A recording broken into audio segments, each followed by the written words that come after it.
પ્રકરણ 10 એકાંકીઓ 1871થી 1990. પગેરાની શોધ. રંગભૂમિ જેવી વિશિષ્ટ મંચન કેન્દ્રી કલાના ઇતિહાસમાં ઘણી વખત એવું બન્યું છે કે નટમંડળીઓ માટે લખાયેલી લાંબી કે ટૂંકી કૃતિઓ ભજવાય, પણ એ કૃતિ કે એની ભજવણીનો ઇતિહાસ સંઘરાયા ન હોય અને કાળના ગર્ભમાં એ ઢબુરાઈ જાય. પણ એની પ્રસ્તુતિ એ વખતે અનેક દ્રષ્ટિએ મહત્ત્વની અને કલાત્મક બની હોય. બીજી બાજુ એના વર્ષો કે દસકાઓ પછી લખાયેલી કૃતિઓ ગ્રંથસ્થ થઈ હોય, એને જ કારણે એ ઇતિહાસમાં પ્રથમ કૃતિ તરીકે માન ખાટી જાય. કદાચ એમાં ઇતિહાસ લેખકનો વાંક નથી કે કદાચ એને પક્ષે પૂરતા સંશોધનની ઉણપ અજાણતાય રહી ગઈ હોઈ શકે.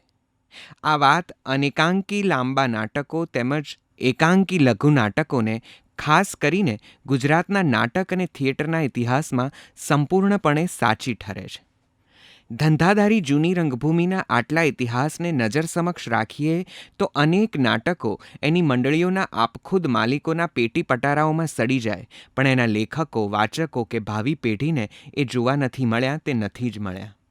એ સંજોગોમાં એના ઇતિહાસના ધુમ્મસને હજી પૂરેપૂરું આપણે પાર કરી શક્યા નથી. ઘણું ઉવે ખાયેલું હવે હાથ લાગ્યું છે અને ધીરે ધીરે એનું ઉચિત મૂલ્યાંકન થઈ રહ્યું છે.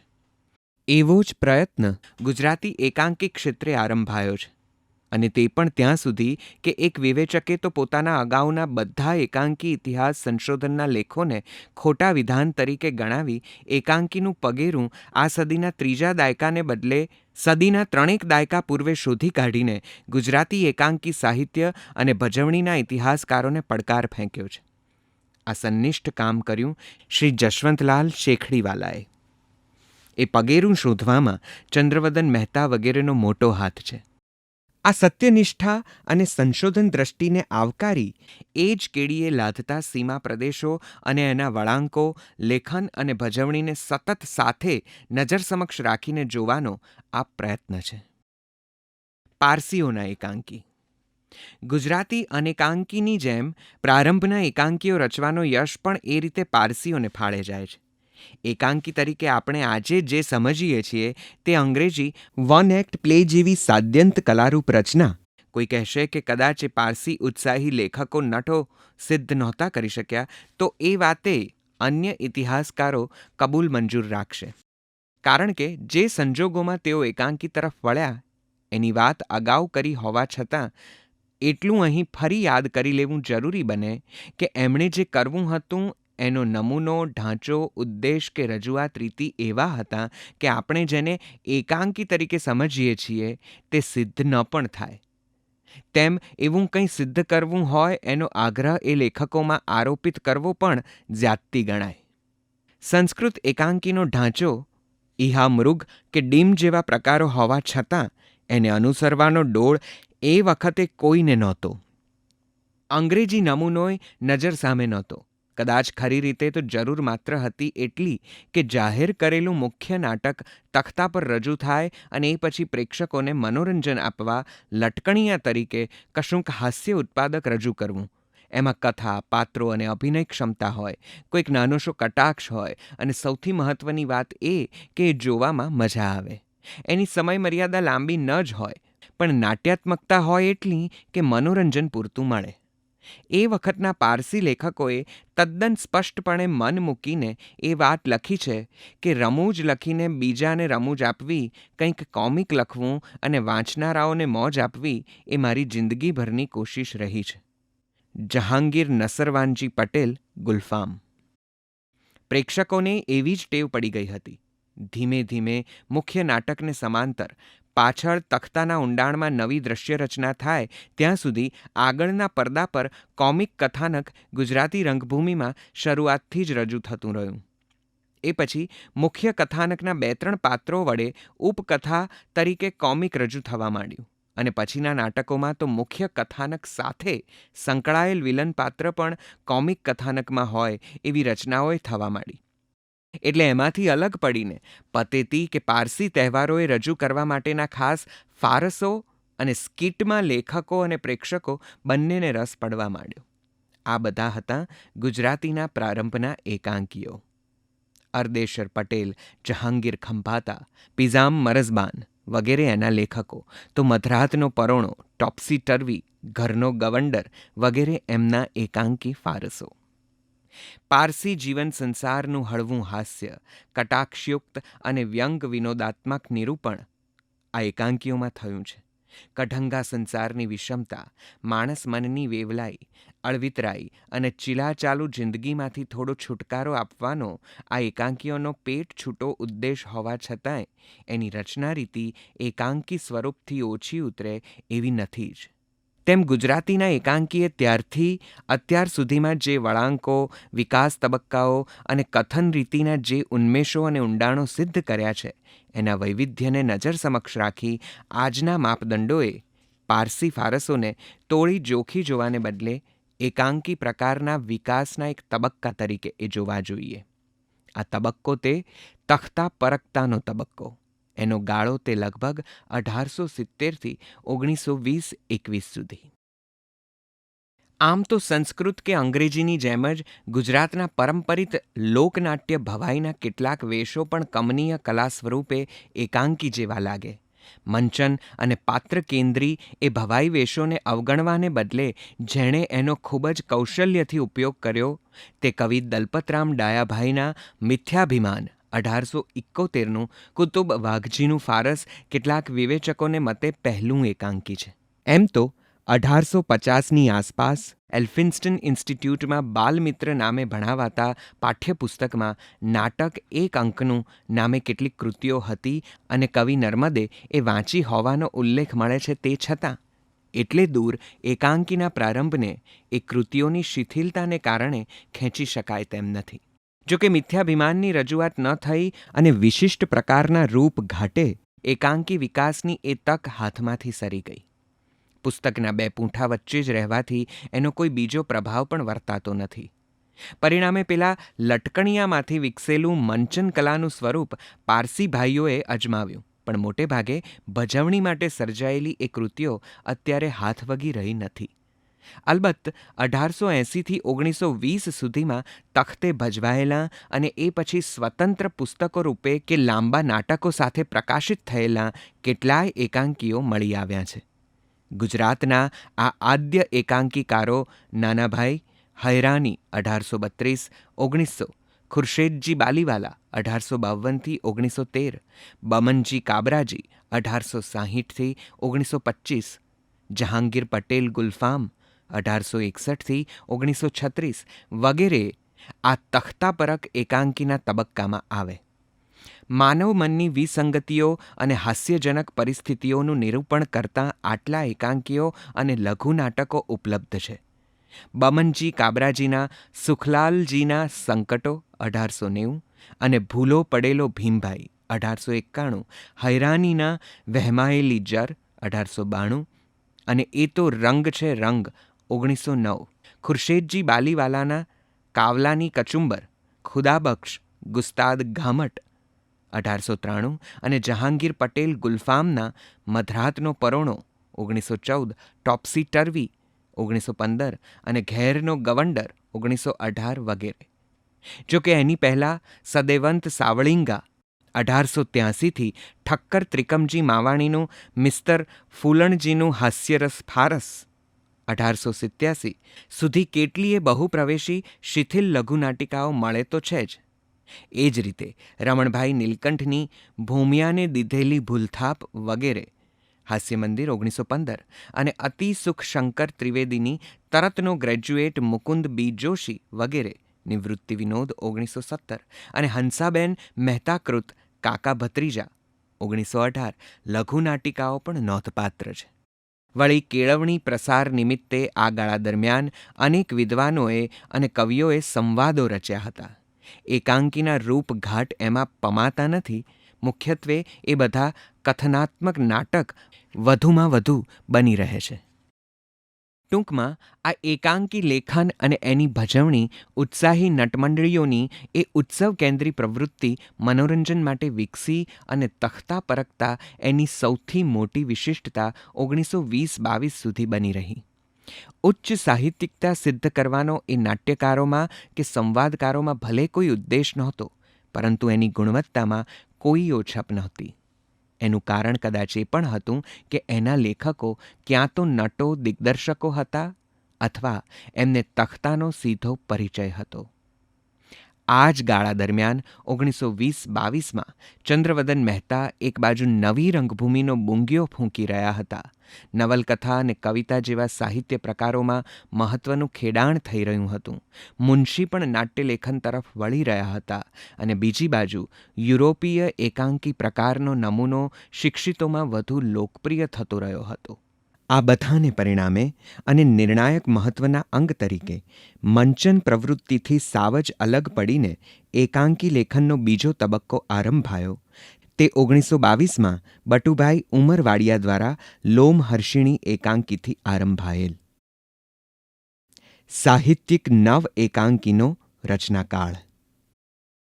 નવી રંગભૂમિની જેહાદને સમાંતર શરૂ થયેલ એકાંકીનો આ બીજો તબક્કો ભજવણી સાથે સીધો સંકળાયેલો નહોતો. તે છતાં આ દરમિયાન લખાયેલા કેટલાય એકાંકીઓની છૂટક રજૂઆતો તો થઈ જ, પરંતુ તખ્તા પરખ્તાના તબક્કાની જેમ એ ન તો ભજવણી માટે જ લખાયેલા હતા, તેમ ન તો માત્ર મનોરંજનનો એનો ઉદ્દેશ હતો. સુશિક્ષિત ભાવક વર્ગને ઇબ્સન અને બર્નાર્ડ શો જેવાની નાટ્યકૃતિઓને નમૂને મુદ્રિત સ્વરૂપે એ કૃતિઓનો પરિચય થયો અને એમ એકાંકી લેખનનો આ બીજો તબક્કો આરંભાયો. એ વિકાસ કે વળાંક નહોતો. પહેલા તબક્કાનું સાતત્ય કે વિરોધ પણ એમાં નહોતા. એ શરૂ થયો સાવ સ્વતંત્રપણે અને એટલે એકાંકી સ્વરૂપની સિદ્ધિ માટે એણે પૂરી મહેનત કરવી પડી. ત્રિપુટી. બટુભાઈ ઉમરવાડિયા 1899થી 1950ના એકાંકીઓમાં માળખું દેખાય છે.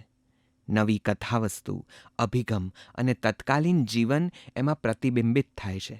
પણ એકાંકીની સુરેખ આકૃતિ ઉતરતી નથી. બટુભાઈ નકશો નવો માંડે છે કારણ કે એમને જે વાત કહેવાની છે તે નવતર છે. પરંતુ એમના જ સમકાલીન યશવંત પંડ્યા 1906થી 1955 જે આકૃતિ ઝાંઝવા 1925માં દોરી આપે છે તે એમના અનુગામી અનેક એકાંકીકારોને અનુકરણીય લાગે છે. આ જ ગાળા દરમિયાન પ્રાણજીવન પાઠકે 1898થી 1975 ઇબ્સનના લાંબા નાટકોના અનુવાદો ઉપરાંત રૂપિયાનું ઝાડ નામે 4 સારા એકાંકીઓનો સંગ્રહ આપ્યો હતો. આ ત્રિપુટીએ 70 વર્ષ પહેલાં બીજો જે તબક્કો આરંભી આપ્યો એ ભવિષ્યમાં લેખન અને ભજવણી તેમજ લાંબા નાટકોની કસરત માટે અનેક સર્જકો અને નટ દિગ્દર્શકોને સાંકળી લેવાનો હતો. એ દ્રષ્ટિએ પણ બટુભાઈ પંડ્યા પાઠકનું પ્રદાન ખૂબ જ નોંધપાત્ર બની રહે છે. સમાજલક્ષી અભિનિવેશો, મનોવૈજ્ઞાનિક અભિગમ અને રાષ્ટ્રના જાગૃતિના આદર્શો સાથે બટુભાઈ ઉમરવાડિયાએ વિચારગર્ભ એકાંકીઓ લખ્યા મત્સ્યગંધા અને માલાદેવી એકાંકી સંગ્રહોમાં. લોમહર્ષિણીમાં આખા અવતારની આદર્શ સૌંદર્ય ઝંખના તથા સૌંદર્ય અને અનીતિના સહ અસ્તિત્વના નવતર નાટ્ય વસ્તુનું આલેખન છે. એમનું હંસા બહુ અભિનીત 5 પ્રવેશી એકાંકી છે. લગ્ન જીવનની વિષમતાનું એમાં આલેખન છે. 1924માં લખાયેલા મત્સ્યગંધા અને અશક્ય આદર્શો પૌરાણિક અને સામાજિક બેય વિષય સામગ્રી હોવા છતાં આદર્શનિષ્ઠ અને એની કરુણતા પરસ્પરને પૂરક બનતી આવે છે. એકાંકી વિધાન તરીકે પણ આ પ્રયત્નો નોંધપાત્ર છે. સતી 1926, માલાદેવી 1927 વગેરેમાં પણ એમનો ઇબ્સન નાટ્યશૈલી પ્રેમ દેખાયા કરે છે. સ્વભાવે તેમજ લેખન અભિગમે બટુભાઈ પ્રણાલિકા ભંજક હતા, પરંતુ અર્ધા દાયકાના નાટ્યલેખનથી એમણે જે સિદ્ધ કરી આપ્યું એ અને રચના કૌશલ પ્રત્યેની એમની જાગૃતિને લીધે એમને બીજા તબક્કાના આરંભકોમાં પણ અગ્રણી ગણી શકાય. જ્યારે યશવંત પંડ્યાના એકાંકીઓ ગ્રંથસ્થ થતાં પહેલાં ભજવાયા, એકાદમાં તો એમણે ખુદ મુખ્ય ભૂમિકા પણ ભજવી. એથી જે અભિનય કસરત જાતે કરવા નિરખવાનો એમને મોકો મળ્યો, એને પરિણામે એક અંક એક દ્રશ્યનો આજે બહુધા સ્વીકારાતો એકાંકી માટેનો રચના આદર્શ તેમણે જ સિદ્ધ કર્યો જણાય છે. ઝાંઝવા એમની મહત્વની સફળ કૃતિ છે. સંવાદ કલા એમની બીજી વિશિષ્ટતા છે. પડદા પાછળ 1927 અને અસૌ કુમારી 1931 વગેરેમાં એમણે જડ રૂઢિ વિરોધી અભિગમ સાથે તત્કાલીન સમાજને પડકારતી કથા નિરૂપી છે. 12 એકાંકી, 11 બાળ નાટકો અને 2 લાંબા નાટકોના એમના કુલ સર્જનમાં શરતના ઘોડા અને રસજીવન 1929 બહુચર્ચિત અભિનીત એકાંકીઓ છે. એમનું સાકરનો શોધનારો એકાંકી ભણીને દાયકાઓથી બાળકો મોટા થયા છે. કહે છે કે રંગ નિર્દેશો લખવામાં ગુજરાતી એકાંકીમાં યશવંત પંડ્યાએ નવી ભાત પાડી. આકાશમાંથી એક તારો ખરે છે તો વળી પાત્રની કપાળની કરચલીથી એની ઉંમરની ચર્ચા યશવંત પંડ્યા રંગ નિર્દેશોના કૌંસમાં આપે છે. જો કે એમાં ચબરાકિયાપણાથી વિશેષ કંઈ સિદ્ધ થતું નથી. યશવંત પંડ્યાનું સૌથી મોટું પ્રદાન તો એકાંકીના સુરેખ રૂપઘાટ કોતરી આપનાર તરીકે સ્વીકારવું જોઈએ. બીજા તબક્કાની આ ત્રિપુટી યુરોપીય એકાંકી સ્વરૂપ સિદ્ધિના અનુસરણ રૂપે કાર્યરત હતી. પરંતુ એ વખતે સમાજ જીવનમાં ફૂંકાતા નવા વાયરાને ઝીલતા કથાનકો સાથે ક્યારેક વિચારગર્ભ તો વળી ક્યારેક આચાર દંભને પડકારતા એકાંકી લેખનથી સાવે સાવ નવતર દિશા તેઓએ ચીંધી આપી છે. આ એકાંકીઓના આગળ પાછળ થતા રહેલા પ્રકાશનો કે મેળાવડા ઉત્સવ નિમિત્તે થયેલી રજૂઆતોને લીધે ગુજરાતીનું એવું એકાંકી ઘડાતું આવ્યું કે અનેક કવિ નવલકથાકારોને પણ એ આકર્ષી શક્યું હતું. સાહિત્યિક નવ એકાંકીઓના રચનાકાળ 1922થી 1930નું એ જ સૌથી અગત્યનું પાસું છે. હવે જાણે આ નવલા નાટ્ય પ્રકારનો ઉચિત વિકાસ થાય છે, કવિઓ એકાંકીઓ ખેડાણમાં ઝુકાવે છે એ હકીકત માત્રથી જ. એકાંકીની રૂપકડી રચના રીતિથી સૌ પહેલાં આકર્ષાયેલા કવિ તે ઇન્દુલાલ ગાંધી 1905થી 1985. ગ્રામીણ સૃષ્ટિનું નિરૂપણ, અશિક્ષિતોના શોષણ સામેની લાલ આંખ, સ્ત્રીની જીવન વેદના અને ક્યાંક ક્યાંક દેખા દેતા હાસ્યજનક નાટ્યબિંદુઓ ઇન્દુલાલ ગાંધી અનેક એકાંકીઓમાં આપે છે અને તે છતાં એમનો નાટ્ય પુરુષાર્થ પાતળો પડે છે.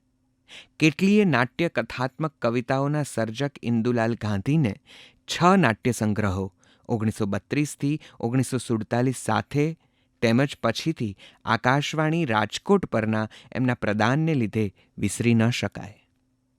એમને સમાંતર જે એકાંકી ખેડાણ થયું તેમાં રમણ વકીલનું 3 નાટકો 1934, ઝવેરચંદ મેઘાણીકૃત વંઠેલા 1934, ગોવિંદ અમીનની કૃતિ રેડિયમ 1937 અને ભાસ્કર વોરાનું રાખના રમકડા 1940, શારદા પ્રસાદ વર્માનું દુર્ગારામ મહેતાજી 1943 વગેરે ક્યાંક સબળ રચનાઓ તરીકે, ક્યાંક કથા વસ્તુના નાવીન્ય સાથે તો ક્યાંક વળી એકાંકી રચના મથામણના પેટા તબક્કા તરીકે નોંધપાત્ર બની રહે છે.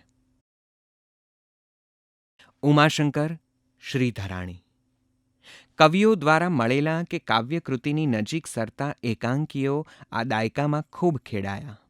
પરંતુ આ 1930થી 40ના તબક્કાને કવિઓના એકાંકી રચનાકાળ તરીકે ગણાવવો એટલા માટે તાર્કિક લાગે છે કે ઇન્દુલાલ ગાંધી પછી જે કવિઓએ એકાંકી લેખનને સંઘેડા ઉતાર ઘાટ આપ્યો તેમાં કૃષ્ણલાલ શ્રીધરાણી 1911થી 1960 અને ઉમાશંકર જોશી 1911થી 1990 આગવા આગેવાનો છે.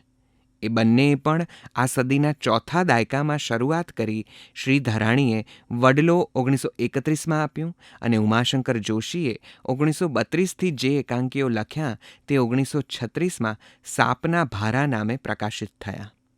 બંને નીવડેલા કવિઓ જીવનને એક આંખમાં ભરી શકે એવી દ્રષ્ટિ ધરાવતા હતા અને તત્કાલીન રાષ્ટ્રીય જાગૃતિના રંગે રંગાયેલા હતા. આ ગાળા દરમિયાન એક બાજુ ચંદ્રવદન મહેતા અનેકાંકીઓ તેમજ એકાંકીઓથી રંગભૂમિનું વાતાવરણ જમાવી રહ્યા હતા તો બીજી બાજુ મુનશી એમના લાંબા નાટકોમાં ગદ્યબંધ નાટ્યાત્મકતા સિદ્ધ કરી શક્યા હતા. એટલે આ બંને કવિઓને સત્વશીલ વિકાસ તબક્કો રચવા સ્વાભાવિક રીતે જ અનુકૂળતા થઈ પડી. ઉમાશંકર જોશી કવિસુલભ લાઘવથી એકાંકી આવશ્યક કરકસર, એક સૂત્રતા અને અર્થસાધકતા દ્વારા નખશીખ કલાપૂર્ણ એકાંકી રચે છે. નાટ્ય વસ્તુની દ્રષ્ટિએ ગાંધી પ્રેર્યા રાષ્ટ્રીય જુવાળના આદર્શો અને દંભી જીવનના પૂર્વગ્રહોને ઉમાશંકર આલેખે છે. સાપના ભારા, બહારણે ટકોરા, ઉડણ ચરકલડી, પડઘા વગેરે ગુજરાતી ભાષાના ગૌરવ લઈ શકાય એવા એકાંકીઓ છે. એમનું એકાંકી વિધાન નવતર લેખકોને હંમેશા અભ્યાસનો વિષય રહ્યું છે. સુરેખ પાત્રાલેખન, પાત્રોચિત સંવાદો, સાદ્યંત રચના કૌશલ ધરાવતા એમના એકાંકીઓ શહીદ 1951 સહિતના દિગ્દર્શકની રાહ જોતા રહ્યા. પરંતુ કવિ ઉમાશંકરે એકાંકી રચનામાં કોઈની રાહ ન જોઈ. એમણે એથી આગળ વધીને પદ્ય નાટકો અને નાટ્યોચિત પદ્ય વિકસાવવાના અથાગ પ્રયત્નો કર્યા. મંથરા, ગાંધારી વગેરે. એની અભિનેયતા પણ યથાસમયે તપાસાઈ હોત તો આ કવિ પાસેથી સુદીર્ઘ પદ્ય નાટક કે છેવટે વધુ એકાંકીઓ સુલભ બન્યા હોત એ શક્યતા નિર્દેશવાનું પણ અહીં ઉચિત લાગે છે. કવિઓના આ એકાંકી રચનાકાળ 1931થી 40ની એકાંકી તરફ વળેલી બીજી કવિકલમ તે કૃષ્ણલાલ શ્રીધરાણી. પ્રકૃતિની રંગપીઠ પર રમતા ગ્રહો, નક્ષત્રો અને પવન, ફળો, ઝરણા અને પક્ષીઓ જેવા માનવેતર અને માનવ પાત્રો સાથેનું કવિતા જેવું વડલો અને ડુંગળીનો દડો જેવા બીજા કેટલાક નોંધપાત્ર બાળ નાટકો શ્રીધરાણીએ લખ્યા હોવા છતાં એકાંકીકાર તરીકે આ કવિની નાટ્યસૂઝનો પરિચય તો મળે છે પિયો ગોરી જેવા કરુણ રસસભર નાટકમાં નાટક રચના રીતિ ધરાવતા એકાંકીમાં. એમની પ્રયોગશીલતા નિત્ય નવીન હતી. એક ધારું પુનરાવર્તન એમને ત્યાજ્ય હતું. કવિઓના એકાંકીઓનો આ રચનાકાળ રંગભૂમિથી બહુધા અસ્પૃષ્ટ રહ્યો. તો બીજી બાજુ ચંદ્રવદન મહેતા જેવા કવિની કૃતિઓ અખો અને બીજા નાટકો 1933, પ્રેમનું મોતી અને બીજા નાટકો 1937 વગેરે છૂટાછવાયા રંગભૂમિ પર ભજવાતા રહ્યા. એમાં કદાચ ચંદ્રવદનની ખુદની નટ દિગ્દર્શક તરીકેની જાત પુરુષાર્થી જેહાદ નિર્ણાયક હશે. વિષયનું વૈપુલ્ય, તખ્તાસૂઝ અને જીવંત સંવાદ રચના એમના એકાંકીઓની સબળ બાજુ હોવાથી ધારાસભા, દેડકાની પાંચ શેરી વગેરે જાણે હંમેશને માટે સાહિત્ય અને રંગભૂમિને એક તાંતણે બાંધવાની મથામણ જેવા જણાય છે. એક રીતે એકાંકીઓ દ્વારા નાટ્ય ભાષા વિકસાવવાનો કવિઓનો આ પ્રયત્ન 1939માં એ રીતે તાર્કિક પરાકાષ્ઠાએ પહોંચતો જણાય છે કે પ્રથમ રંગભૂમિ પરિષદ 1937 પછી એના રંગરંજન કાર્યક્રમમાં જે 4 એકાંકીઓ રજૂ થયા એમાં 2 ઉમાશંકર જોશીના, એક ચંદ્રવદન મહેતાનું અને ચોથું બોધાયનના સંસ્કૃત એકાંકી ભગવદજ્જુકિયમનો કવિ સુંદરમે કરેલો અનુવાદ હતા. આ પરિષદ અને એકાંકી રજૂઆતોએ નાટ્યલેખન અને ભજવણીના કેટલાય પાસાઓ તરફ પણ ધ્યાન દોર્યું હતું. ચંદ્રવદન અદી. એ પછી ચંદ્રવદન મહેતા મુંબઈ આકાશવાણીના ગુજરાતી વિભાગમાં જોડાયા. રંગભૂમિ પરની ભજવણી સાથેના સીધા સંપર્કને બદલે આકાશવાણી દ્વારા શ્રાવ્ય ભાષા અને એ દ્વારા એકાંકી લેખનથી રેડિયો પરની ભજવણીનો તબક્કો ગુજરાતમાં શરૂ થયો. ચંદ્રવદન મહેતાની પોતાની દ્રષ્ટિ અને અદી મર્ઝબાન, ભાનુશંકર વ્યાસ, બાદરાયણ અને એવા અનેક મિત્રોને સથવારે રેડિયોના વિશિષ્ટ શ્રાવ્ય કાર્યક્રમો, ધાનશાક મંડળ વગેરેમાં અને એકાંકી લેખનમાં આ સમૂહ માધ્યમ દ્વારા મોટો જુવાળ આવ્યો. એવું પણ બનવા માંડ્યું કે જયંતી દલાલ, ચુનીલાલ મડિયા, ઉમાશંકર જોશી, શિવકુમાર જોશી, જયંતી પટેલ વગેરે લેખકો આકાશવાણી માટે પહેલાં લખે અને પછી એ એકાંકીઓ છપાય કે તખ્તે રજૂ થાય. આમ તો તખ્તો અને શ્રાવ્ય પ્રસારણ અલગ માધ્યમો હોવાથી એકની કૃતિ બીજા માધ્યમમાં રજૂ કરવાથી સારા અને માઠા બંને પરિણામો આવી શકે અને અમુક લેખકોની બાબતમાં એમ બન્યું પણ છે. શબ્દ બાહુલ્ય અને શ્રાવ્ય તત્વ પરનો વધુ પડતો આધાર રેડિયો એકાંકીમાં જોઈએ એટલા પ્રમાણમાં જો રાખવામાં આવ્યો હોય તો તખ્તા પર એની રજૂઆતમાં મુશ્કેલી ઊભી થાય. અલબત્ત શબ્દ બાહુલ્યથી જ રેડિયો નાટક સિદ્ધ થાય એવી ગેરસમજ પણ અમુક લોકોમાં પ્રવર્તતી હતી. તે છતાં મૌલિક એકાંકી લેખનને આ શ્રાવ્ય માધ્યમથી પ્રોત્સાહન તો મળ્યું જ અને એ સમૂહ માધ્યમ હોવાથી સમાજાભિમુખ અભિગમ પણ વિકસતો આવ્યો એ આ ગાળાનું મહત્વનું પાસું છે.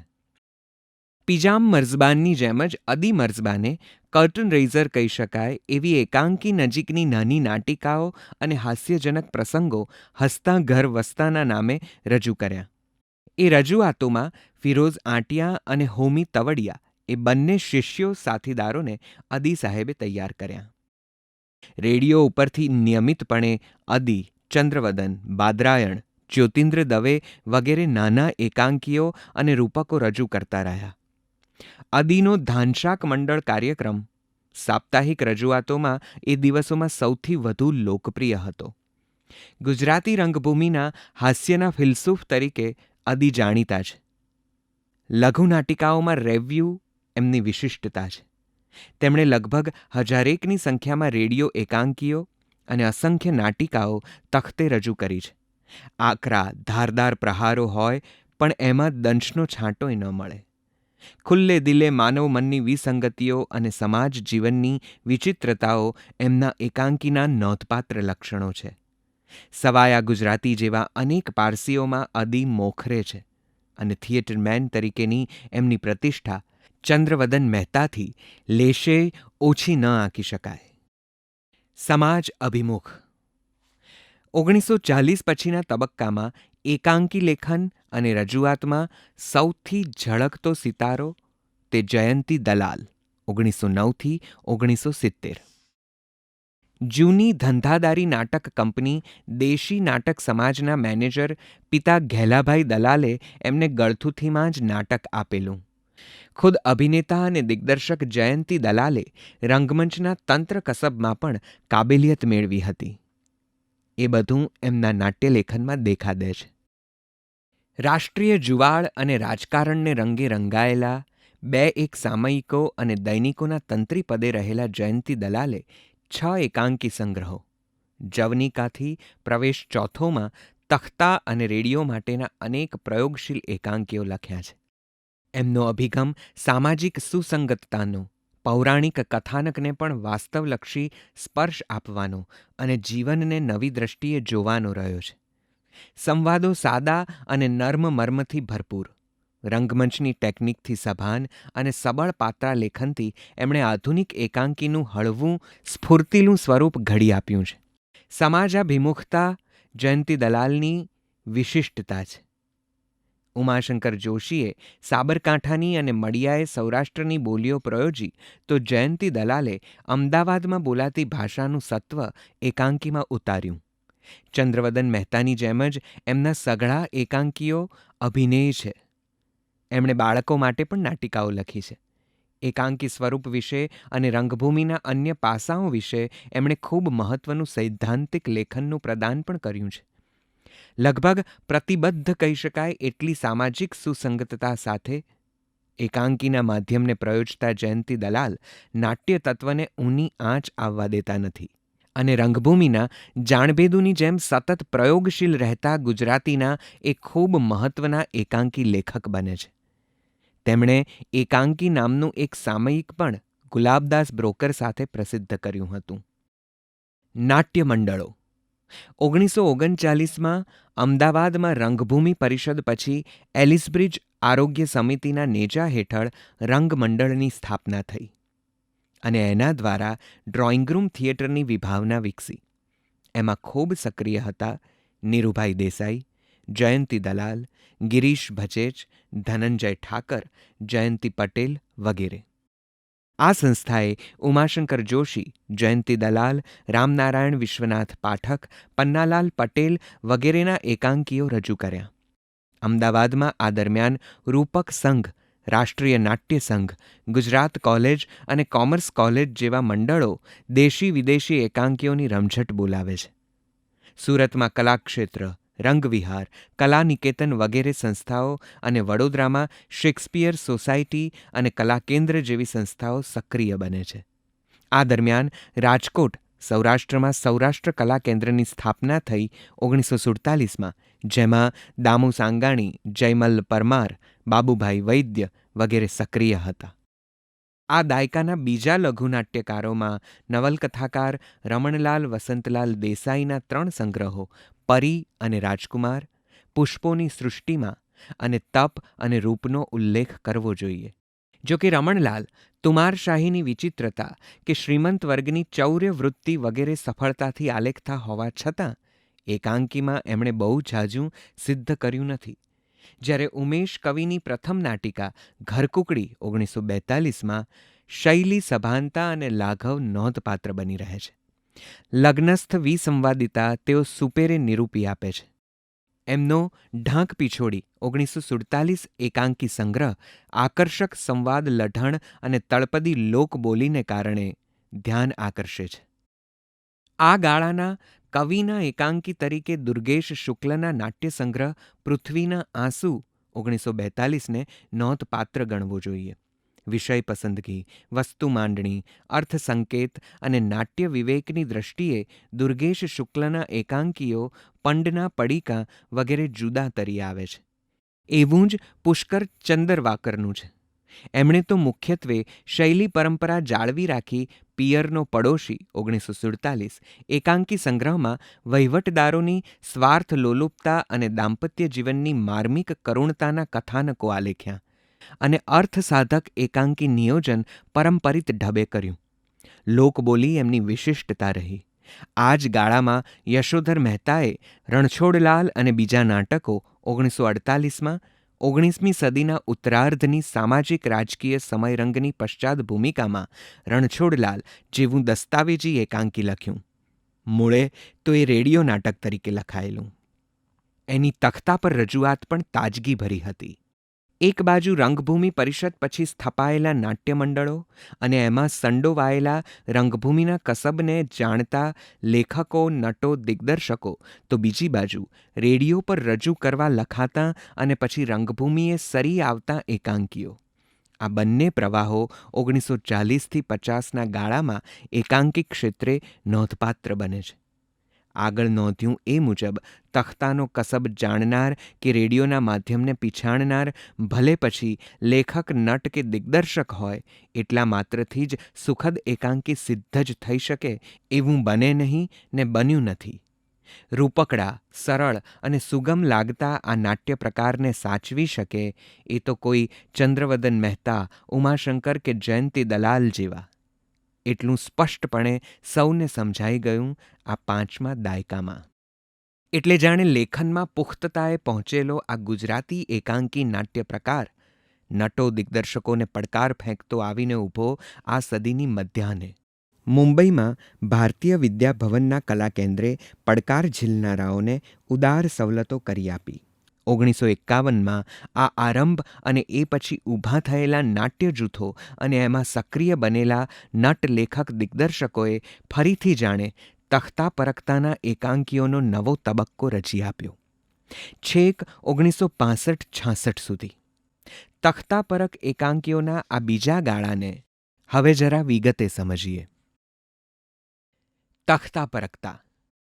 આ સદીના ત્રીજા દાયકામાં નવી રંગભૂમિની ક્રાંતિકારી ભૂંગળ ફૂંકતા ચંદ્રવદન મહેતાને સમાંતર કનૈયાલાલ મુનશીની આગેવાનીમાં ભારતીય વિદ્યાભવને પ્રલંબ નાટકોની રજૂઆતમાં જેમ પહેલ કરી હતી એમ જ પક્વ થયેલા એકાંકીને નટો અને દિગ્દર્શકો આપવા, એમને તખ્તાના પગદીવા દેખાડવા અને જાણે સમગ્રપણે રંગભૂમિનું વાતાવરણ ખડું કરી દેવા 1951માં આંતર કોલેજ નાટ્ય સ્પર્ધાની એણે શરૂઆત કરી. એક રીતે આ સ્પર્ધા નહોતી. એકાંકી અને અનેકાંકી માટેના કલા કસબીઓને પોતાની શક્તિ શક્યતા દર્શાવવાનો એક સાથે મળેલો એ મોકો હતો. એમાં કોણ કોણ બહાર આવ્યું? હોલિવૂડમાં શાલીમાર ફિલ્મ બનાવનાર Krishna Shah, Indian National Theatre INTના પછીથી નટ દિગ્દર્શક બનેલા પ્રવીણ જોશી, નટ દિગ્દર્શક કાંતિ મડિયા, ગુજરાતી ફિલ્મોના અભિનેતાઓ ઉપેન્દ્ર અને અરવિંદ ત્રિવેદી, પારસી નટ દિગ્દર્શક બરજોર પટેલ, કલ્પના દેસાઈ, ભારતી શેઠ, માલતી દોશી વગેરે નટીઓ એમાં ઝળકી તો પ્રબોધ જોશી, તારક મહેતા, મૂળરાજ રાજડા, અનિલ મહેતા જેવા લેખકો એમાંથી આગળ આવ્યા અને દિગ્દર્શન માટે પ્રોત્સાહન મળ્યું ફિરોઝ આંટિયા, રમેશ જમીનદાર, વિષ્ણુકુમાર વ્યાસ વગેરેને. સન્નિવેશકારોમાં નારણ મિસ્ત્રી, મનસુખ જોશી, ગૌતમ જોશી, સુવર્ણા કાપડિયા, છેલ પરેશ વગેરે અને પ્રકાશ આયોજનમાં સુરેશ વ્યાસ જેવાઓએ નામ કાઢ્યું. ભારતીય વિદ્યાભવન જેવી સાધન સંપન્ન સંસ્થા હોય અને મુનશી જેવાની રાહબરીમાં આયોજન થયું હોય તો એકી ધડાકે શું શું હાંસલ થઈ શકે એનું આ ઉદાહરણ છે. દાખલા તરીકે પ્રવીણ જોશીએ જગવિખ્યાત એકાંકી વાંદરાનો પંજો રજૂ કરી નવી ભાત પાડી.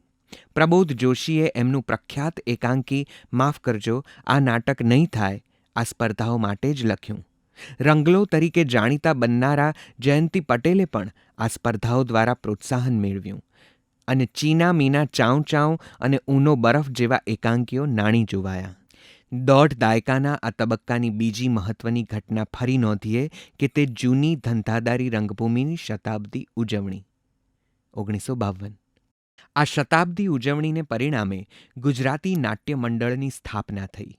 ગુજરાતી નાટ્ય સામયિક શરૂ થયું અને ગુજરાતી રંગભૂમિના સંશોધન અને પ્રકાશન કાર્ય સરળ બન્યા. ત્રીજી બાજુ અમદાવાદમાં જયશંકર સુંદરી અને રસિકભાઈ પરીખના નિર્દેશનમાં નાટ્ય વિદ્યા મંદિરમાં નાટ્ય તાલીમ વર્ગો તેમજ ચંદ્રવદન મહેતા અને જશવંત ઠાકરની આગેવાનીમાં વડોદરા યુનિવર્સિટીમાં સ્નાતક અને ડિપ્લોમા કક્ષાએ નાટ્ય તાલીમ શરૂ થઈ. એને પરિણામે એકાંકીની કસબ સિદ્ધિ માટે માર્ગ મોકળો થવા માંડ્યો.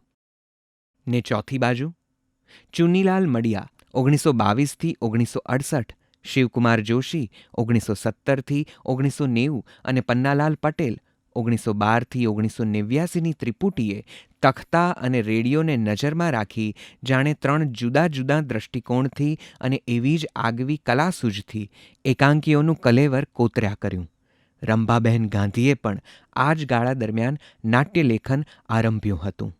અને એટલે હું આ 1.5 દશકને એકાંકી ક્ષેત્રે તખ્તા પરકતાનો બીજો તબક્કો કહું છું. 1871થી 1920 જેવો એકાંગી અને ભજવણી કેન્દ્રી આ તબક્કો નહોતો. લેખન અને ભજવણીની લાંબી મથામણોમાંથી સ્વાભાવિક વિકસેલો બહુઅંગી બહુકોણીય ભજવણી કેન્દ્રી આ તબક્કો ગણાવવો જોઈએ. ટૂંકી વાર્તા ક્ષેત્રે બળોકી અભિવ્યક્તિ દર્શાવનાર ચુનીલાલ મડિયાએ કેટલાક એકાંકીઓ અગાઉના વર્ષોમાં લખેલા. એનો પહેલો સંગ્રહ રંગદા 1951માં પ્રસિદ્ધ કરી ભજવણી માટે જામતા જતા વાતાવરણમાં લેખકનો ફાળો ઉમેરી આપ્યો.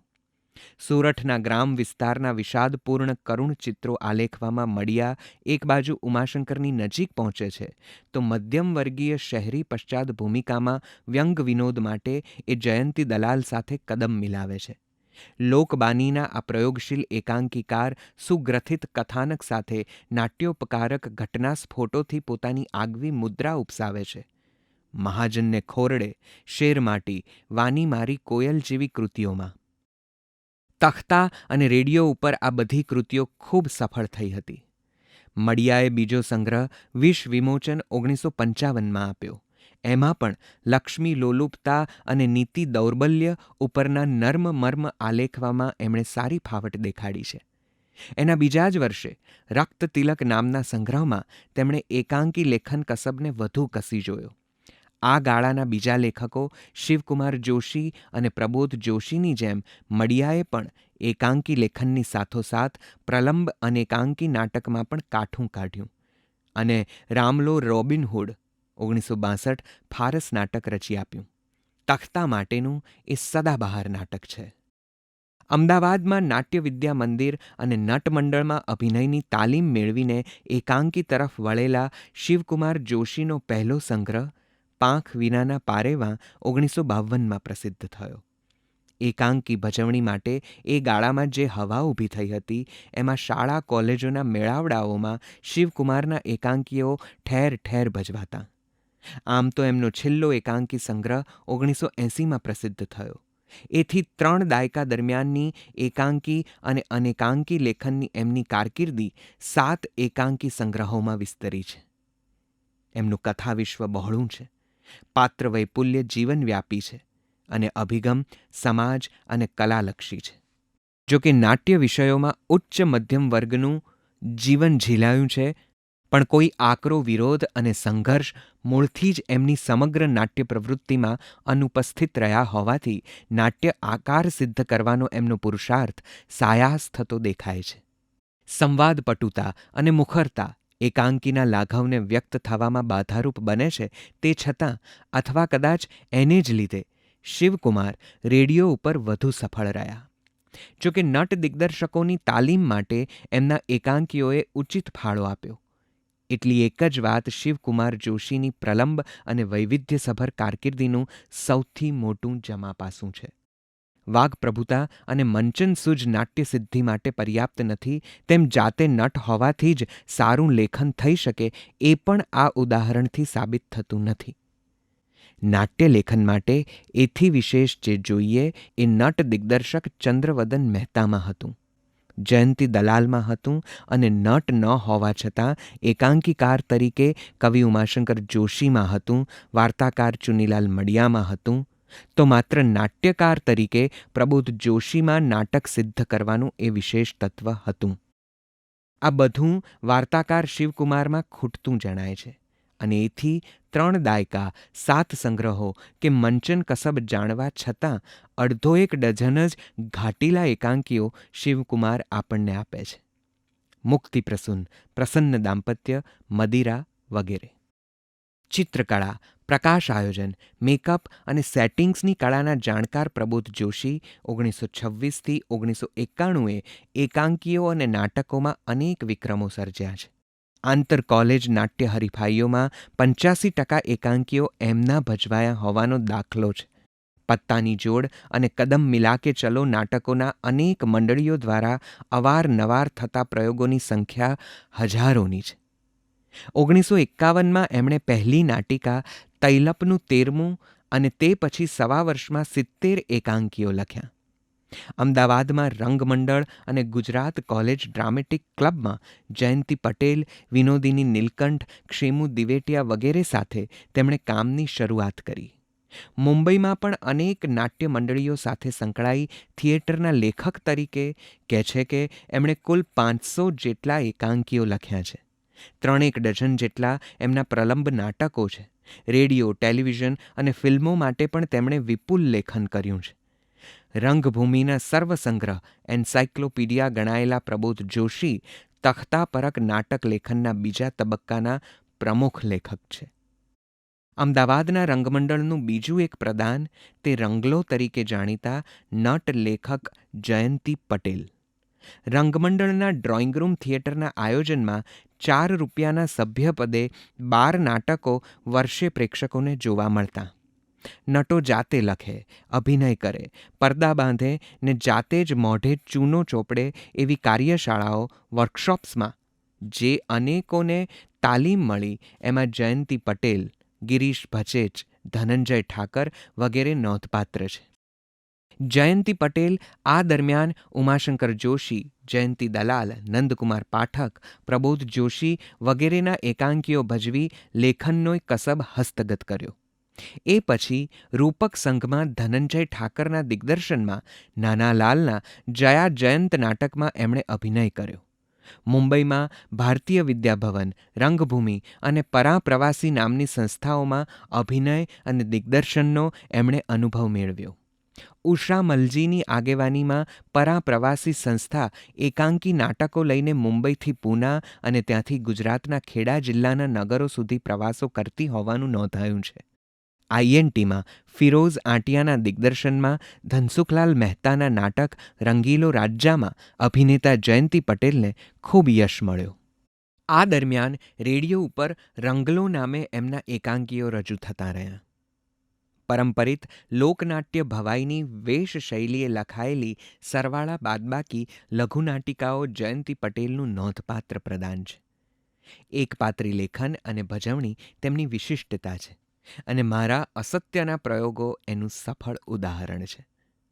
જયંતી પટેલે આ પહેલાં નેતા અભિનેતા નાટક રજૂ કર્યું હતું. રેડિયો પરની એમની 15 વર્ષ ચાલેલી સાપ્તાહિક નાટ્ય શ્રેણી વેશ ઝાઝા રાત ટૂંકી પણ એટલી જ લોકપ્રિય હતી. રેડિયોથી આકર્ષાઈને એકાંકી લેખન તરફ વળેલા રંભાબહેન ગાંધીનો પણ પહેલો સંગ્રહ કોઈને કહેશો નહીં 1951માં પ્રસિદ્ધ થયો હતો. સ્ત્રી સ્વભાવની વિલક્ષણતા, સાંસારિક પાત્રાલેખન, ઘરગથ્થુ વાર્તાલાપ અને ઉદ્દેશપૂર્ણ નિરૂપણ હોવા છતાં એકાંકીઓમાં વિપુલ પ્રદાન રોજની રામાયણ અને ચકમક 1953 કરનાર રંભાબહેનનું એકાંકી વિધાન શિથિલ જણાય છે. જો કે શાળા કોલેજોના ઉત્સવોમાં અને સ્ત્રી મંડળોના કાર્યક્રમોમાં એમની નાટિકાઓ અવારનવાર ભજવાતી રહી છે. એ જ રીતે ધનસુખલાલ મહેતાના મૌલિક અને રૂપાંતરિત 5 ડઝન અભિનય એકાંકીઓ તો વળી ગુલાબદાસ બ્રોકર, જ્વલંત અગ્નિ, ફિરોઝ આંટિયા 6 નાટકો, ચીનુભાઈ પટવા, શકુંતલાનું ભૂત, પ્રાગજી ડોસા, ચરણરજ, નંદકુમાર પાઠક, રુદ્રમાળ વગેરે નોંધપાત્ર એકાંકી લેખન છે. ક્યારેક માત્ર પ્રસંગ નિરૂપણ તો ક્યારેક માત્ર સંવાદ લેખને અટકી પડતી એકાંકી નામધારી અસંખ્ય રચનાઓ સુબદ્ધ કલા ઘાટ પામ્યા વિના લખાતી અને ભજવાતી તો રહી જ. નાટ્ય કસરત માટે, નવો સાહિત્ય પ્રકાર ખેડવા માટે કે પછી રેડિયો પ્રસારણના મહારાક્ષસને નિરવા માટે લખાયેલી હજારો નાટ્ય રચનાઓ પછી પણ બહુ જૂજ લેખકો જ અભિનય, એકાંકી અને એ પછી પ્રલંબ નાટક સિદ્ધ કરી શક્યા. અલબત્ત ઉત્સવે નાટક કર્યાનો સંતોષ એનાથી નટો દિગ્દર્શકોને મળે અને આયોજકો સાંસ્કૃતિક પ્રવૃત્તિમાં રસ લીધાનો ડોળ ઘાલી શકે. તે છતાં એમાંથી કેટલાય નટો દિગ્દર્શકો તાલીમ લઈને પ્રલંબ નાટકો તરફ વળ્યા છે. એ તખતા પરખતાના બીજા તબક્કાની મોટી સિદ્ધિ ગણાય. એકાંકી લેખન ભજવણીના આ લક્ષણો દેખા દે છે છેક આ સદીના 7મા દશકના મધ્યાહન 1965 સુધી, અને ત્યારે ગુજરાતના કેટલાક ઉત્સાહી જુવાનિયાઓ યુરોપથી પારકી અનુભૂતિ ફરીથી ઇમ્પોર્ટ કરી લાવ્યા, એબ્સર્ડ એકાંકી લેખન અને ભજવણી રૂપે. 5 વર્ષના પડઘા. જોવા બેસો તો 7મા દાયકાની શરૂઆતમાં વાર્તામાં સુરેશ જોશીએ અને કવિતામાં ઉમાશંકર જોશીએ છિન્ન ભિન્નતા અને હતાશાના મૂઢત્વ અને અસંગતિ નિર્દેશી આપ્યા હતા વિશ્વભરના વાતાવરણમાં. પ્રણાલી ભંજકતા, ઉગ્ર આક્રોશો કે મૂલ્યહાસનો નિર્દેશ અલબત્ત જરૂરી હતો. તે છતાં ઘણા કોને એકાંકી ક્ષેત્રે જોમ જુસ્સારૂપે પ્રગટ થયેલા એ નિરૂપણો ગુજરાતના જીવન અને સંસ્કૃતિમાં આરોપિત થયેલા લાગ્યા છે. તખતા પરખતા પછી એકાંકી લેખનના આવા યુ ટર્નની પહેલી ત્રિપુટી તે એક ઉંદર અને જદુનાથના લેખકો લાભશંકર ઠાકર અને સુભાષ શાહ તથા એની રજૂઆત કરનાર દિગ્દર્શક ડૉક્ટર મીનુ કાપડિયા. 1966માં એની રજૂઆત અમદાવાદમાં થઈ. અનેકોને એમાં આયોનેસ્કોના વેઇટિંગ ફોર ગોદોનું અનુરણન સંભળાયું. તે છતાં એ પછી ગુજરાતનું એકાંકી એનું એ ન રહ્યું એ હકીકત તો સૌએ સ્વીકારવી જ રહી. આ જૂથના અન્ય સાથીદારો હતા આદિલ મંસૂરી, ચીનુ મોદી, વિભૂત શાહ, મુકુંદ પરીખ, મહેશ દવે વગેરે. અને એમના સંગ્રહો તે ઝે પ્રકાશન, મેક બિલીવ, વિવિધ લેખકો 1957, તેમ ડાયલના પંખી, ચીનુ મોદી 1967, હાથ પગ બંધાયેલા છે, આદિલ મંસૂરી 1970, રૂમનો ટીબી પેશન્ટ, રમેશ શાહ 1971, બહારના પોલાણ, સુભાષ શાહ 1971, મને દ્રશ્યો દેખાય છે, મહેશ દવે 1973 વગેરે. સંસ્કૃતિ નહીં, કૃતિનો આગ્રહ રાખનારા જડ રૂઢિ વિરોધી આ મોટાભાગના કવિ મિત્રોએ રે મઠમાં હજી જાણે ગઈકાલે જ સાહિત્યિક ક્ષેત્રના વાડાઓ અને જડતા સામે રણશીંગું ફૂંક્યું હતું. એ તો કદાચ કરવા જેવું હતું. ચંદ્રવદન મહેતાએ પણ 1922માં એ કર્યું હતું અને પછી 70 વર્ષ એમણે નાટ્ય ક્ષેત્રે ધૂણી ધખાવી હતી. જયશંકર સુંદરીએ નવા થિયેટર માટે એવી જ ધૂણી ધખાવી હતી 1949માં નાટ્ય વિદ્યા મંદિરમાં. એ ભૂંગળે વગાડવા જેવી હતી. તો જશવંત ઠાકરે 1950થી વડોદરામાં અને 1970થી અમદાવાદમાં જે બુલંદ બૂમ પાડી હતી એ હજી આજે પડઘાયા કરે છે. એ બધાની સરખામણીમાં તત્કાલીન નટ વ્યવસ્થાપક કેન્દ્રી ગુજરાતી રંગભૂમિના તરજુમિયા નાટકોમાં વ્યક્ત થતાં નકલી ગુજરાતી જીવનને ચિતરીને વેપલો કરી ખાતા ધન કીર્તિ લોલુપ નટ વ્યવસ્થાપકોએ નાટકના નાદર હુન્નરની જે નાદારી નોંધાવી એની સામે રે મિત્રોના ઝે નાટકોથી જે થવું જોઈતું હતું એ થયું નથી. કારણ કે એ બરાડાઓથી ગળા બેસી જવા છતાં ન તો પેલા પ્રોફેશનલ નાટકોને ઊની આંચ આવી ન એમને આંબી શકાયા.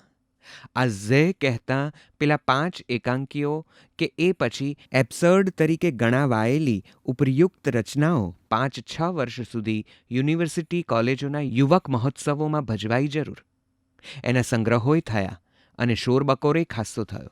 પરંતુ શાળા મહાશાળાઓના એ યુવક મહોત્સવો બંધ થતાની સાથે જ એબ્સર્ડ થિયેટરનો એ વિદેશી પ્રવાહ ગુજરાતમાં જેટલો ઓચિંતો ફૂટી નીકળ્યો હતો એટલો જ અચાનક બંધ થઈ ગયો. જાણે વય વિશેષ માટે જ વર્ગ વિશેષ દ્વારા એ પ્રવૃત્તિ ચાલી હતી. ડૉક્ટર મીનુ કાપડિયા પછી યુવક મહોત્સવ માટે કોલેજોમાં આ એબ્સર્ડ નાટકોના દિગ્દર્શન માટે જતા અનેક જુવાન દિગ્દર્શકો તથા એના લેખકો સાથે વાત કરવાનો મને મોકો મળ્યો છે. પણ એમાંના કેટલાય યુરોપમાં એબ્સર્ડ નાટકોની ભજવણી જોઈ છે એ સવાલનો જવાબ મળ્યો નથી. અલબત્ત આગળ કહ્યું તેમ 1966માં એકુંદર અને જદુનાથના પ્રયોગથી માંડી 1971-72માં યુવક મહોત્સવો બંધ થતાં અને આકંઠ સાબરમતીની લેખકોની વર્કશોપ શરૂ થતાં સુધીમાં એકાંકી ક્ષેત્રે જે કંઈ બન્યું એ પછી ગુજરાતનું એકાંકી એનું એ નથી જ રહ્યું. તે છતાં આ 5 વર્ષમાં એબ્સર્ડ એકાંકીના નામે જે ઘોંઘાટ થયો એના પડઘા 15 વર્ષ સુધી સંભળાતા રહ્યા. કારણ કે એમાં રે મઠની પ્રણાલી ભંજકતાનું સાતત્ય હતું. આ 5 વર્ષના નાટ્યકારોએ એ વખતે જો યુરોપના પેલા એબ્સર્ડ નાટ્યકારો આયોનેસ્કો, બેકેટ, એલ્બી, આદામોવ વગેરેની 1965-66 દરમિયાનની નાટ્યકૃતિઓ વાંચી પણ હોત તેમને ખ્યાલ આવ્યો હોત કે એ વખતે એ સર્જકો તો એબ્સર્ડમાંથી પાછા વળી ગયા હતા. પેલા 5 વર્ષના ઘોંઘાટ અને 15 વર્ષના પડઘામાં ગુજરાતી એકાંકી અનેકાંકી ત્યારે કોઈએ ન લખ્યું, તેથી એકાંકીના એબ્સર્ડ વળાંક વિશે આટલું સમજાયું છે. માણસ મુદ્રા ગુમાવી બેઠો છે, જાત ઓળખ ઝંખી રહ્યો છે, વિસંગતિઓ અનુભવી રહ્યો છે, એનો સંવાદ તૂટી ગયો છે, એને ભય લાગે છે, એની ઉપેક્ષા થઈ રહી છે, એ પરાયાપણું અનુભવે છે વગેરે. આ બધાનું કારણ બીજું વિશ્વયુદ્ધ, હિરોશિમા, શહેરીકરણ, યાંત્રીકરણ અને રાજકીય વિચારધારાઓની હુંસાતુસી ગણાવાય છે. વૈશ્વિક સંચેતનાને સંવેદનશીલ કવિમાનસ ઝીલી પોતાના સર્જનમાં આલેખે એ તો આવકાર્ય છે અને ગુજરાતના કવિ સાહિત્યકારો એમાં પાછળ રહ્યા નથી. એબ્સર્ડ આયાત કરતી વખતે પણ તેઓએ એ જ કર્યું. પણ રંગભૂમિમાંથી લેખકને મળેલા જાકારાથી એ નાટ્યકારોનું રૂવાંડું એ ન ફરક્યું.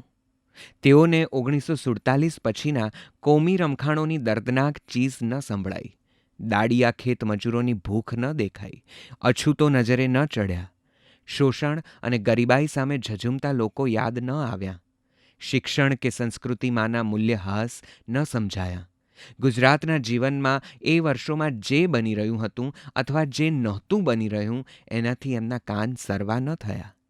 આ નાટ્યકારોની આ 5 જ વર્ષની નાટ્ય રચનાઓમાં વ્યક્ત થયેલી પીડા, વિષમતા, વિચ્છિન્નતા વગેરે અનેકોને હાથ વગી ઢાંચાઢાળ સમસ્યાઓ લાગી છે.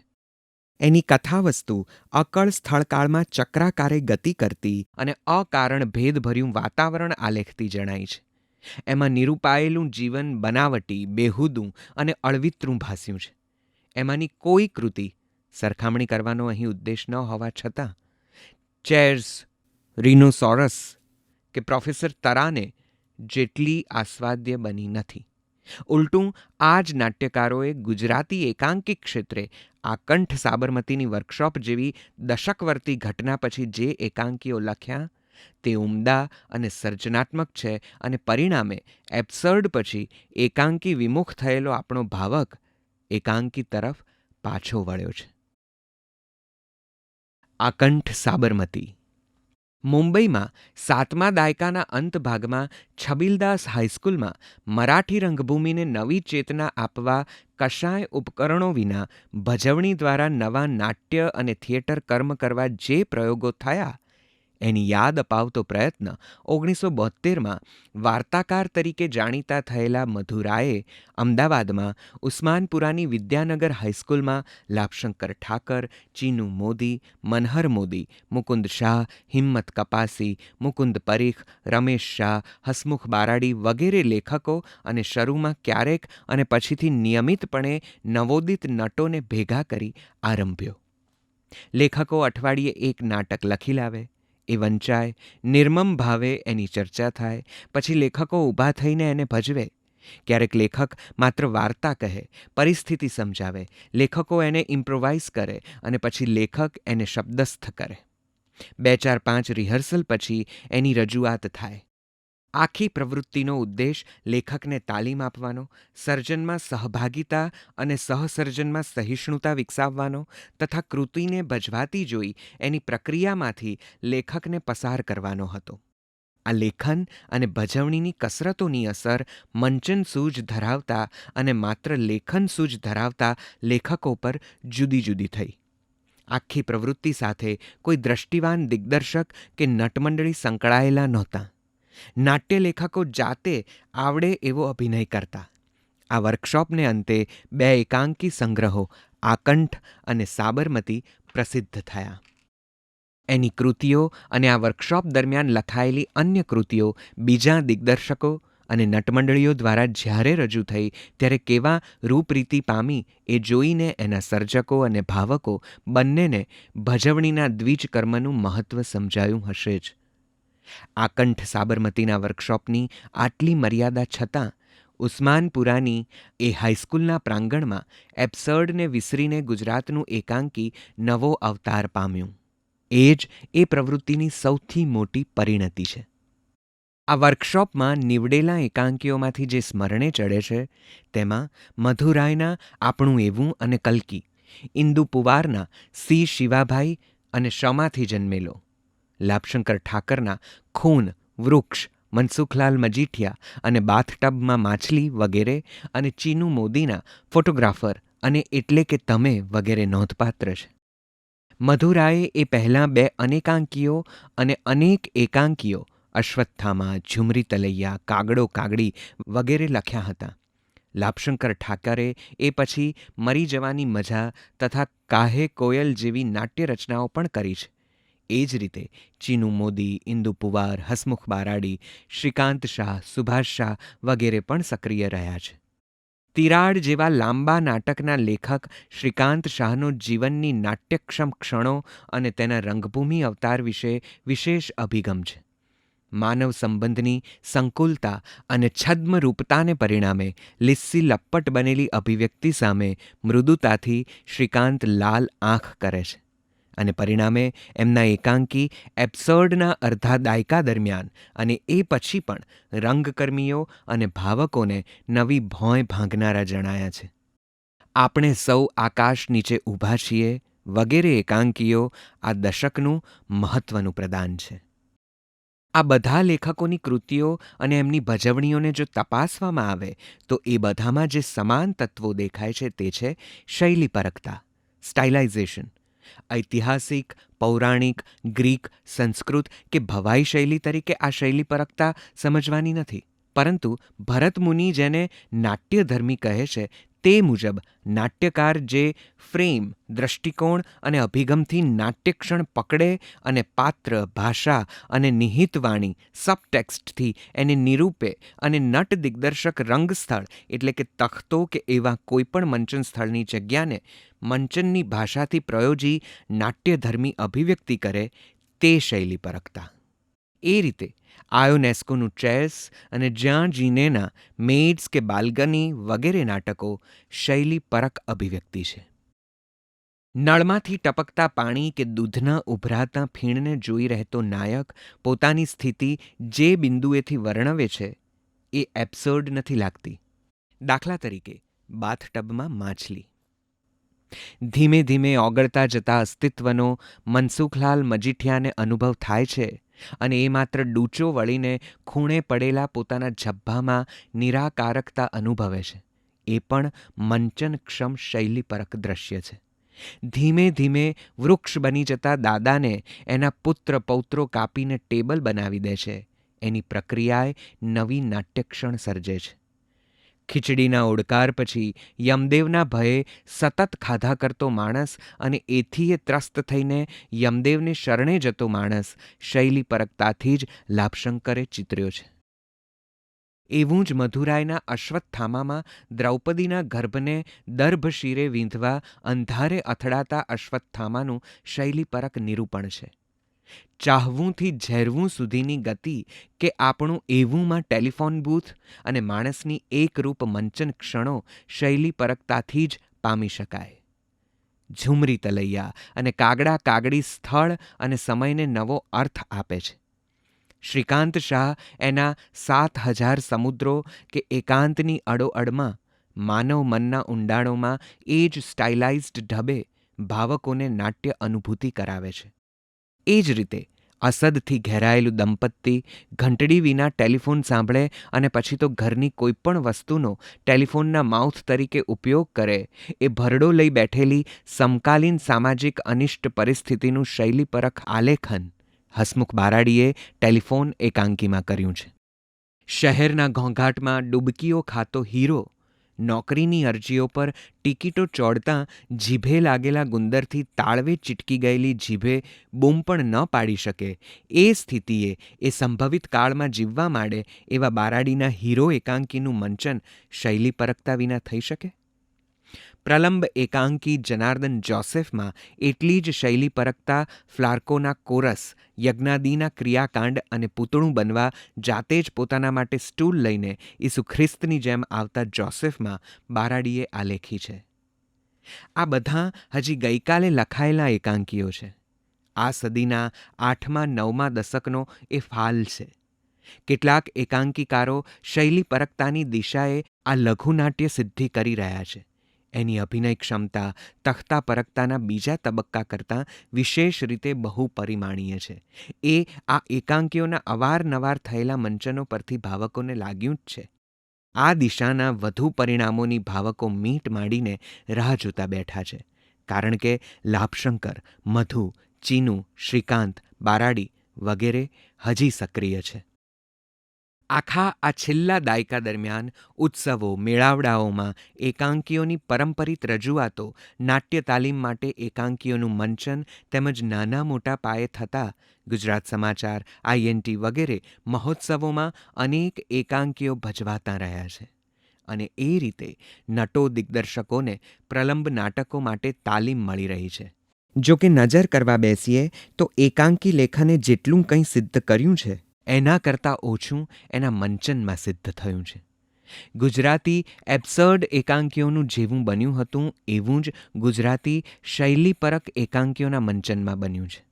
મંચન વિના અધૂરપ અનુભવતો લેખક કેમ લખ્યા કરતો હશે એ સમજવું મુશ્કેલ છે. તે છતાં અમદાવાદની નાટ્ય સંસ્થાઓ Hutheesing visual centre, Saptasindhu, chorus, garage studio theatre અને વડોદરાની રંગાવલીના કેટલાક એકાંકી મંચનો ભાવકોની દાઢમાં રહી ગયા છે. આ બધામાં નિમેશ દેસાઈ અને ભરત દવેના પ્રદાનને ખાસ નોંધવું જોઈએ. તો બીજી બાજુ વડોદરામાં PS ચારી વગેરે મંચન સૂઝ વિકસાવી રહ્યા છે.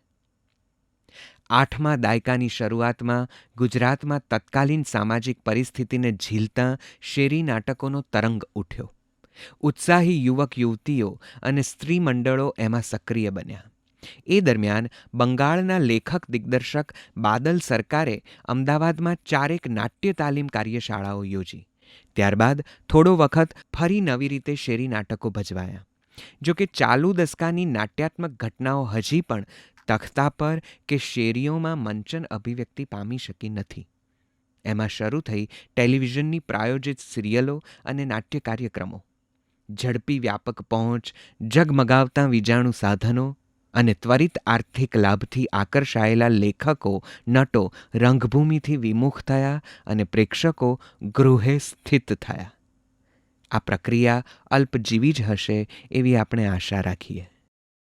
આ રીતે 1871થી 1921 પારસી નટો લેખકો દ્વારા અને તખ્તા પરખતાનો પહેલો તબક્કો 1922થી 1930 બટુભાઈ પંડ્યા વગેરે દ્વારા. સાહિત્યિક નવ એકાંકીઓનો રચનાકાળ 1930થી 40 ઉમાશંકર વગેરે.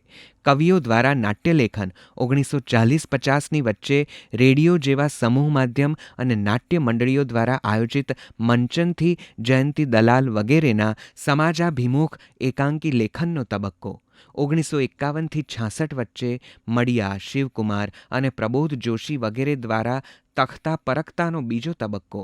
1966થી 5 વર્ષનો એબ્સર્ડનો વાયરો અને 1971 પછીનો એકાંકી લેખનનો શૈલી પરખતા સ્ટાઇલાઇઝેશનનો તબક્કો ગુજરાતી એકાંકીના 120 વર્ષના લેખન ભજવણી તવારીખમાં સુસ્પષ્ટ તરી આવે છે.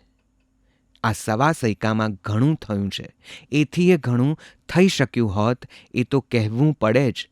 તે છતાં એથી એ વધુ થઈ શકશે એવી આશા એની મથામણમાં શોધવા જવી પડે એમ નથી. અને એ જ એક મોટો સધિયારો છે.